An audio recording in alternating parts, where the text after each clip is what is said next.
ఈ తెలంగాణలో మరి ఇప్పుడు నడుస్తున్నటువంటి ప్రభుత్వ హయాంలో రైతులకు అన్యాయం జరుగుతోంది, మహిళలకు అన్యాయం జరుగుతోంది. ఎవరన్నా గొంతెత్తి రైతుల పక్షాన, మహిళల పక్షాన, బహుజనుల పక్షాన మాట్లాడితే వెంటనే వారి మీద కేసులు పెట్టి ఇబ్బంది పెడుతున్నటువంటి పరిస్థితిని కూడా మనం గమనిస్తా ఉన్నాం. ఇవాళ మా వర్కింగ్ ప్రెసిడెంట్ గారు గౌరవనీయులు అన్న కేటీఆర్ అన్న గారి మీద కూడా మరి రకరకాల కేసులు పెట్టి ఏసీబీ పేరుతోని ఇంకో దాని పేరుతోని వారు ఎట్లా కక్షపూరితమైన వ్యవహారం ఈ ప్రభుత్వం చేస్తుందో తెలంగాణ ప్రజలందరూ కూడా గమనిస్తా ఉన్నారు. మరి మీ ద్వారా, మీడియా మిత్రులందరి ద్వారా ఈ ఇంద్రవెల్లి స్తూపం దగ్గర నుంచి తెలంగాణ బిడ్డలందరూ కూడా తెలియజేస్తా ఉన్నాం. ఎట్లాంటి కేసులు పెట్టినా బీఆర్ఎస్ వాళ్ళం ఎవరం కూడా భయపడేది లేదు. ఖచ్చితంగా ప్రజల పక్షాన, ప్రజలకు రావాల్సిన హక్కుల కోసం మా వాణిని వినిపిస్తూనే ఉంటాం, మా పోరాటం కొనసాగిస్తూనే ఉంటాం. నిన్నటికి నిన్న ఈ ప్రభుత్వం మొదలు 15,000 ఇస్తాం ఎకరానికి రైతు భరోసా అని చెప్పి దాన్ని తగ్గించి 12,000 ఇస్తామని చెప్తే ఇవాళ బీఆర్ఎస్ పార్టీ పిలిపించింది.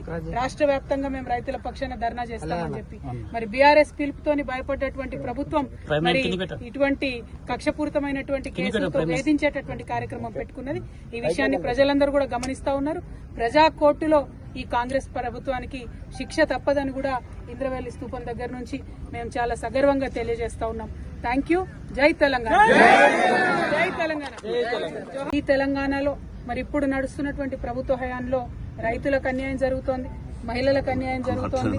ఎవరన్నా గొంతెత్తి రైతుల పక్షాన, మహిళల పక్షాన, బహుజనుల పక్షాన మాట్లాడితే వెంటనే వారి మీద కేసులు పెట్టి ఇబ్బంది పెడుతున్నటువంటి పరిస్థితిని కూడా మనం గమనిస్తా ఉన్నాం.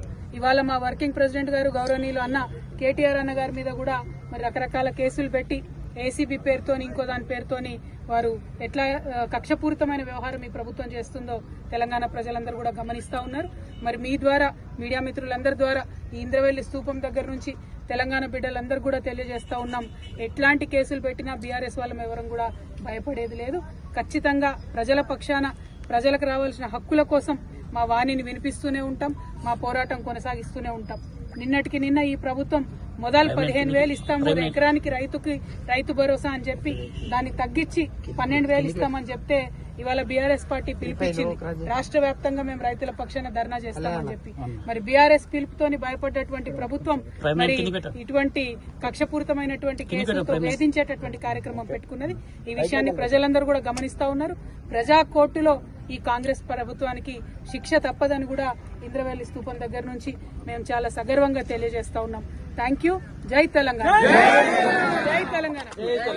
ఈ తెలంగాణలో మరి ఇప్పుడు నడుస్తున్నటువంటి ప్రభుత్వ హయాంలో రైతులకు అన్యాయం జరుగుతోంది, మహిళలకు అన్యాయం జరుగుతోంది. ఎవరన్నా గొంతెత్తి రైతుల పక్షాన, మహిళల పక్షాన, బహుజనుల పక్షాన మాట్లాడితే వెంటనే వారి మీద కేసులు పెట్టి ఇబ్బంది పెడుతున్నటువంటి పరిస్థితిని కూడా మనం గమనిస్తా ఉన్నాం. ఇవాళ మా వర్కింగ్ ప్రెసిడెంట్ గారు గౌరవనీయులు అన్న కేటీఆర్ అన్న గారి మీద కూడా మరి రకరకాల కేసులు పెట్టి ఏసీబీ పేరుతోని ఇంకో దాని పేరుతోని వారు ఎట్లా కక్షపూరితమైన వ్యవహారం ఈ ప్రభుత్వం చేస్తుందో తెలంగాణ ప్రజలందరూ కూడా గమనిస్తా ఉన్నారు. మరి మీ ద్వారా, మీడియా మిత్రులందరి ద్వారా ఈ ఇంద్రవెల్లి స్తూపం దగ్గర నుంచి తెలంగాణ బిడ్డలందరూ కూడా తెలియజేస్తా ఉన్నాం.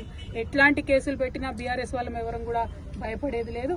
ఖచ్చితంగా ప్రజల పక్షాన, ప్రజలకు రావాల్సిన హక్కుల కోసం మా వాణిని వినిపిస్తూనే ఉంటాం, మా పోరాటం కొనసాగిస్తూనే ఉంటాం.